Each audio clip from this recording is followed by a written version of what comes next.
Om Shanti. Good morning. आज हम सुनते हैं 21/7/22 के अनमोल मधुरमा वाक्य। बाबा कहते, मीठे बच्चे सदा खुशी में रहो तो स्वर्ग की बादशाही का नशा कभी भूल नहीं सकता। प्रश्न है, बाप कौन सी वंडरफुल सैपलिंग लगाते हैं? पतित मनुष्यों को पावन देवता बना देना।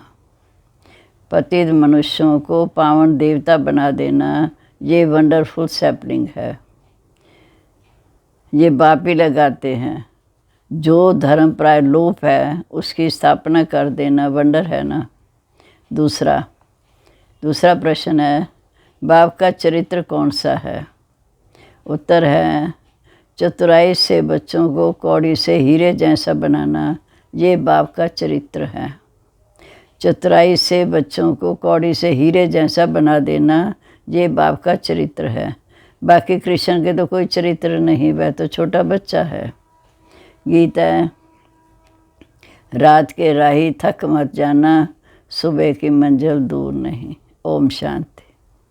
मीठे मीठे बच्चे जानते हैं ये गीत कोई यहाँ का बनाया हुआ नहीं है। गीत जब सुनते हो तो समझते हो कि बराबर बाबा हमारा हाथ पकड़ कर ले जाते हैं। जैसे छोटे बच्चे होते समझते कि हाथ ना पकड़ने से गिर न पड़े, अभी वैसे तुम जानते हो घोर अंधकार है। ठोकरे ठोकरे खाते रहते। बुद्धि भी कहती है एक बाबा ही है जो स्वर्ग की सचखंड की स्थापना करने वाला है। ऊंचे तो ऊंचा वो सच्चा बाबा है, उनकी ही महिमा करनी होती औरों को निश्चय बुद्धि बनाने के लिए। बाप है स्वर्ग स्थापन करने वाला, अर्थात हेवनली गॉड फादर। वह तुम बच्चों को पढ़ाते हैं। हेवनली गॉड फादर माना हेवन स्थापन करने वाला। बराबर हेवन स्थापना करते हैं। फिर हेवन का मालिक है श्री कृष्ण। शिव बाबा स्वर्ग की स्थापना करते हैं और श्री कृष्ण सतयुग का फर्स्ट प्रिंस। हेवन का मालिक है श्री कृष्ण। वह हो गया हेवन रचने वाला, वो हो गया हेवन का प्रिंस। वह हो गया हेवन रचने वाला, वह हो गया हेवन का प्रिंस। रचता तो एक बाबा है। हेवनली प्रिंस बनना है, सिर्फ एक तो नहीं होगा ना, एक श्री कृष्ण तो नहीं होगा। सतयुग की 8 डिनास्टी गिनी जाती है। ये भी निश्चय है कि हम बाबा से स्वर्ग का वर्षा ले रहे हैं। बाबा हेवन का रचता है, हम उस बाबा से कलब कलब वर्षा लेते हैं। 84 जन्म पूरे करते हैं। आधा कल्प है सुख, आधा कल्प है दुख। आधा कल्प है राम राज्य, आधा कल्प है राम राज्य। आधा कल्प है राम राज्य अर्थात सतयुग त्रेता राम राज्य, आधा कल्प है राम राज्य। अब हम फिर से श्रीमत पर चलकर बाप से वर्षा अर्थात स्वर्ग का मालिक बन रहे हैं। ये भूलने की बात नहीं। अंदर में बड़ी खुशी होनी चाहिए। आत्मा के अंदर खुशी होती है। आत्मा का सुख और दुख शक्ल पर आ जाता है। देवताओं की शक्ल कितनी हर्षित मुख है। देवताओं की शक्ल कितनी हर्षित मुख है। जानते हैं वे स्वर्ग के मालिक थे। समझते हैं कि हेवनली गॉड फादर की महिमा अलग है, हेवनली प्रिंस की महिमा अलग है। वो रचता है, वो रचना है। तुम बच्चों को समझाने के लिए बाबा युक्ति से लिखते हैं जो मनुष्यों को अच्छी रीति समझ में आ जाए। जिसको परमपिता परमात्मा कहते वह पतित पावन है, बेहद का रचता है। रचेंगे तो ज़रूर स्वर्ग ना, बच्चों के लिए सुख की दुनिया रचेंगे। सतयुग त्रेता को मनुष्य स्वर्ग कहते। स्वर्ग और नरक आधा आधा हो जाता। सतयुग त्रेता स्वर्ग, द्वापर कलयुग नरक। सृष्टि भी बराबर 4 भाग हैं, नई और पुरानी। उस झाड़ की आयु फिक्स नहीं होती, इसकी आयु फिक्स है, मनुष्य सृष्टि रूपी झाड़ की। इस मनुष्य सृष्टि रूपी झाड़ की आयु पूरी एक्यूरेट है। ऐसा और कोई होता नहीं। 1 सेकंड का भी फर्क नहीं पड़ सकता। इस सृष्टि रूपी झाड़ की आयु बिल्कुल फिक्स है।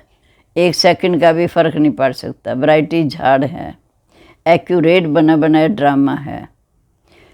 जगन्नाथपुरी में हांडा चढ़ाते हैं चावल का, उसमें 4 भाग हो जाते। ये सृष्टि भी 4 भागों में बटी हुई है, इसमें 1 सेकंड भी कम जास्ती नहीं। तुम जानते हो कि बाप ने 5000 वर्ष पहले भी समझाया था, वो वैसे अब समझा रहे हैं। निश्चय है कि 5000 वर्ष के बाद फिर से हेमली गॉड फादर स्वर्ग की स्थापना करने वाला हमको स्वर्ग की बादशाही प्राप्त कराने के लिए लायक बना रहे हैं। निश्चय है 5000 वर्ष के बाद फिर हेमली गॉड फादर स्वर्ग की स्थापना करने वाला हमको फिर से स्वर्ग की बादशाही प्राप्त कराने के लायक बना रहे हैं। बाबा लायक बनाते, रावण नालायक बना देते, जिससे भारत कौड़ी जैसा बन गया। बाबा ऐसा में लायक बनाते हैं जो हमारा भारत हीरे जैसा बन जाता। नंबरवार मर्तबे तो होते हैं, हर एक को अपने कर्म का हिसाब किताब मालूम है। कोई पूछते हैं बाबा हम वारिस बनेंगे या प्रजा? बाबा कहते हैं अपना कर्म बंधन देखो, कर्म अकर्म विकर्म की गति तो बाप समझाते हैं। इस समय सारी राजधानी स्थापन हो रही है, एक बाप ही किंगडम स्थापन करते, बाकी सब अपना अपना धर्म स्थापन करते। सतयुग में श्री लक्ष्मी नारायण का राज्य था, वो है, ये उनकी प्रारब्ध है। सो भी नंबरवार उन्होंने प्रारब्ध कैसे पाई अभी तुम देख रहे हो। बाप कहते मैं कल्ब के संगम पर आता हूँ। बुद्धि भी कहती है पतित पावन बाप आएंगे संगम पर। संगम माना कलयुग और सतयुग के बीच का संगम। जब पतित राज्य का विनाश कराए पावन राज्य की स्थापना करनी होती, इस संगम पर ही बाप आते। सतयुग त्रेता के संगम पर तो उतरती कला है, वह सिर्फ रजाई को ट्रांसफ़र करते हैं। माना लक्ष्मी नारायण का राज्य बदल राम सीता का राज्य होता। बस यहाँ तो कितना हंगामा। बाप कहते बच्चे अब ये सारी पति दुनिया ख़त्म होने वाली है, सबको जाना है बाबा के पास। बाबा कहते मैं सबका गाइड बनता हूँ, सबको दुख से लिबरेट कर सदैव के लिए शांति धाम सुख धाम ले जाता हूँ। तुम जानते हम सुख धाम में जाएंगे, बाकी सब शांति धाम चले जाएंगे। हम सुख धाम में आएंगे, बाकी शांति धाम चले जाएंगे। इस समय मनुष्य कहते हैं मन को शांति मिले, ऐसे कभी नहीं कहते सुख मिले, शांति के लिए कहते हैं। सब शांति में जाना चाहते हैं, शांति मिलेगी शांति धाम में। फिर अपने अपने धर्म में आते, धर्म की वृद्धि तो होनी है। आधा कल्प सूर्यवंशी चंद्रवंशी राजधानी, फिर द्वापर से और धर्म वाले आते हैं। अभी आदि सनातन देवी देवता धर्म का फाउंडेशन नहीं है, धर्म ही प्रायलोप हो गया, फिर स्थापना होती, उसकी सैपलिंग लग रही है। ये सैपलिंग कितनी वंडरफुल है। ये भी अपने को देवी देवता धर्म नहीं कहेंगे। बाप समझाते जब ऐसी हालत होती है तब मैं आता हूँ। अब तुम बच्चों को मैं आकर सभी शास्त्रों का राज समझाता हूँ। अब तुम जज करो कि राइट कौन। बाप है राइटिस, सच्चा बाबा सच बताएंगे, सचखंड के लिए सच्चा ज्ञान सुनाते हैं। बाबा कहते तुम जन्म जन्मांतर पढ़ते आए हो, आखिर कोई तो एम ऑब्जेक्ट होनी चाहिए। पाठशाला के लिए एम ऑब्जेक्ट चाहिए। शरीर निर्वार्थ पढ़ते हैं, एम ऑब्जेक्ट होती है। जो कुछ पढ़ते हैं शास्त्र सुनाते हैं तो शरीर निर्वाह चलता, बाकी ऐसे नहीं कि मुक्ति जीवन मुक्ति को पा लेते या भगवान को पा लेते। नहीं, मनुष्य भक्ति करते हैं भगवान को पाने के लिए। भक्ति मार्ग में साक्षात्कार भी होते तो समझते हैं बस भगवान को पा लिया, इसमें खुश हो जाते। तो बाबा ने समझाया जो जिस भावना से जिसकी भक्ति करते हैं वह भावना पूर्ण करने के लिए मैं उनको साक्षात्कार करा देता हूँ।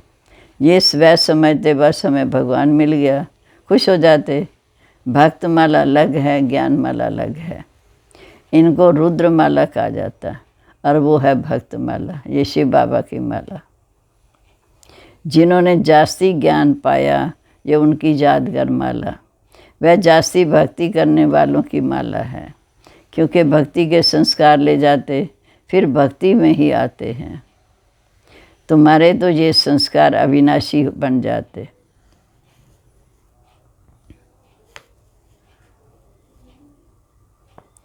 इस समय जो संस्कार जाएंगे, फिर संस्कार अनुसार हम जाकर राजा रानी बनते, फिर धीरे धीरे कला कम होती जाती। अब तुम बीच में हो, बैठे भर जहाँ हैं परंतु बुद्धि चौक वहाँ है, शांति धाम में। आत्मा को ज्ञान है कि अभी हम जा रहे हैं बाबा के पास, तो बाबा को ही याद करेंगे। आत्मा को ज्ञान है कि अभी हम जा रहे हैं, बाबा को ही याद करते हैं।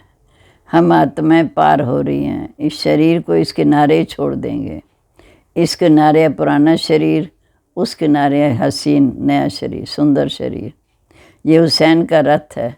हुसैन जिसको अकाल मूर्त कहते हैं, उनका ये तख्त है। आत्मा तो अकाल है। आत्मा को गोल्डन सिल्वर कॉपर आयरन में आना है। आत्मा तो अकाल है। आत्मा को गोल्डन सिल्वर कॉपर आयरन में आना है। स्टेजेस हैं। बाबा तो ऊंचे से ऊंचा है, वह इन स्टेजों में नहीं आते, जन्म मरण के चक्कर में नहीं आते। आत्मा स्टेजस में आती है। गोल्डन एज वालों को फिर सिल्वर में आना है। अब तुमको आयरन एज से गोल्डन एज में ले जाते हैं। अपना परिचय देते रहते, उनको कहते हैं हेवनली गॉड फादर। उनका अलौकिक और दिव्य जन्म है। खुद बताते हैं मैं कैसे ब्रह्मतान में प्रवेश करता हूँ। इसको जन्म नहीं कहेंगे, सिर्फ प्रवेश करते हैं, जन्म नहीं लेते हैं। जब समय पूरा होता तब भगवान को संकल्प उठता है जाकर रचना रचे। ड्रामा में उनका पार्ट है। परमपिता परमात्मा भी ड्रामा के अधीन है। मेरा पार्ट ही है भक्ति का फल देना। परमपिता परमात्मा को सुख देने वाला कहा जाता है। अच्छा कर्तव्य है तो अलग काल के लिए इस पर समझाना पड़े कि ये राखी है पति से पावन बनने की प्रतिज्ञा के लिए। अपवित्र को पवित्र बनाने का रक्षाबंधन। तुमको पहले परिचय देना है पति पावन बाप का। जब तक वो ना आए तब तक मनुष्य पावन बन नहीं सकते।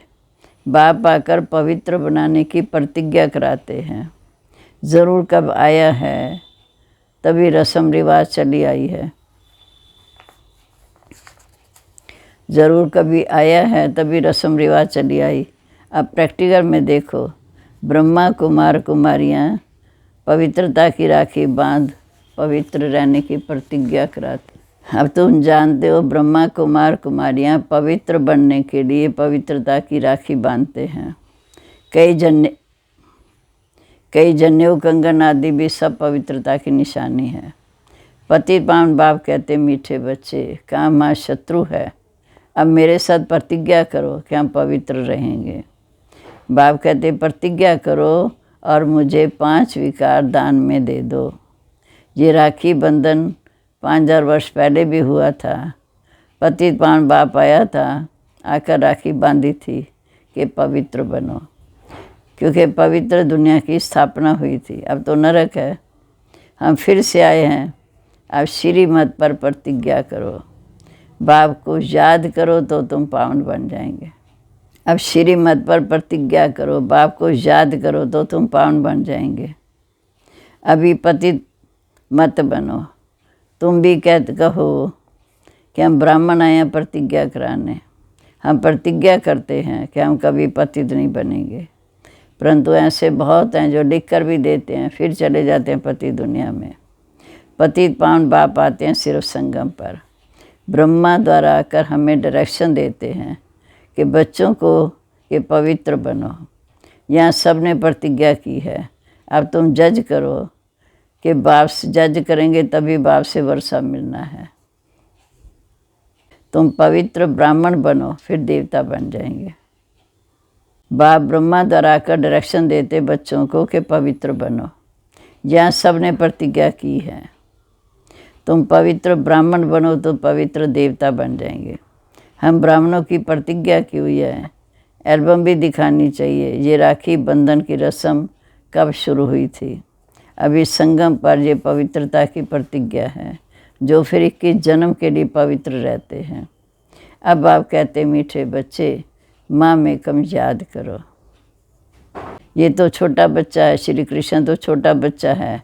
श्री कृष्ण के चरित्र तो कुछ नहीं, चरित्र तो एक बाप के हैं जो चतुराई से बच्चों को कौड़ी से हीरे जैसा बना देते हैं।